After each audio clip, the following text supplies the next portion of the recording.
Tout à l'heure, je vous parle d'un accident. Moi, comme je vous ai dit, j'étais pas là, j'étais dans la Tesla et franchement, heureusement. Heureusement. Qui serait passé sans moi. Et Ricardo aussi, parce que bon, ça aussi on en parlera, mais Ricardo et moi, c'est un peu la guerre. Mais du coup, l'accident, qu'est-ce qui s'est passé? Explique. En gros, hier, quand on est parti de la boîte de nuit, toi t'es parti en voiture et tout. Nous, on était dans le van. Mhm. Devant, il y avait Mehdi qui conduisait, il y avait Ricardo et moi de Contre côté. la fenêtre. Et derrière, il y avait les autres. On prend la route, tout se passe bien. On roule, on roule, on roule. Et tu vois, arrivé un moment, la route, il fallait tourner un peu et hop, reprendre. Je vois la voiture, elle va sur le côté. Elle va. Je vois hyper peur. La voiture, elle a tapé sur le côté. On a tous eu peur. J'ai cru qu'on allait mourir. Sur l'autoroute? J'ai cru qu'on allait mourir sur l'autoroute.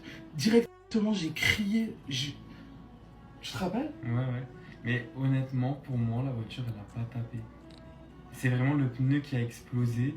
Et c'est ça qui a fait le truc que quoi. Parce que heureusement que j'ai vite retourné le truc. Parce que là, on aurait pu faire un tonneau et taper après contre le truc. On a Mais- tapé sur le truc. Je vais te dire pourquoi. Dis-moi. C'est-à-dire que déjà, la scène, je l'ai vue. Je l'ai vue parce que moi, je ne dormais pas. Et c'est-à-dire que toi, déjà, de la façon dont tu conduis, je fais très attention parce que même, tu vois, les tournants et tout, je te l'ai déjà dit. Comment tu prends et tout. Il n'y a jamais eu d'autres problèmes. Mais les tournants, comment tu les prends et tout, j'ai déjà cramé. Donc c'est pour ça que quand tu conduis, je regarde la route. Et hier, t'as foncé dans le truc. Ok, la voiture, elle n'a pas été explosée. Mais il a pas foncé volontairement. Il n'a pas foncé volontairement. Ah ouais. Ah oui, non mais moi, Ah, ça va? ouais. T'es saboté? Non, mais c'est honnêtement, endormi. il- Moi, c'est ce que tout le monde me dit ça. Non, mais oui, mais de toute façon, oui, tu l'as dit. Hier, tu l'as dit. Franchement, je me rendais même pas compte. Oui, tu t'es pas rendu compte parce que tu Ouais, t'es je assoupi. sais. Ouais. Tu t'es assoupi. L'ambiance de la voiture était morose, il n'y avait pas de musique, tout le monde parlait. Bah, et puis il était tard, on est rentré tard. Hein. Il devait être 7 heures. 7 heures. On fait des fermetures de boîtes à cause des garçons. Non, mais le rêve. Mais vraiment, t'as dû t'endormir, honnêtement, je te dis.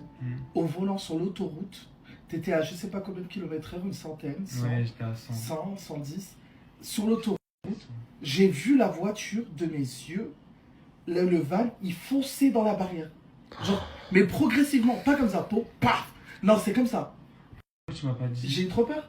Parce que la route, Ouais. la route, Elle est comme ça. elle est comme ça, elle monte. Donc là, tu l'as fait. Et au moment de rebraquer, de te remettre comme ça droit, je me suis dit, comme toutes les fois où quand tu le fais, je me dis, peut-être là, il est en retard, mais il va le faire. Ouais. Et quand j'ai vu que vraiment tu t'approchais, j'ai commencé à crier, mais il était trop tard. C'est que ça aurait pu être hyper dangereux, on Ouais, aurait je pu sais. tous être morts. Et le truc, c'est que tout le monde n'était pas attaché. Moi, j'étais attaché. Les autres derrière n'étaient pas. Quand je te dis que les têtes de tout le monde ont pété comme ça sur le toit, Kélia, elle est tombée. Kélia est tombée par terre dans la voiture. On croyait, genre limite, elle était inconsciente parce qu'on lui disait ça va. Elle était sous choc.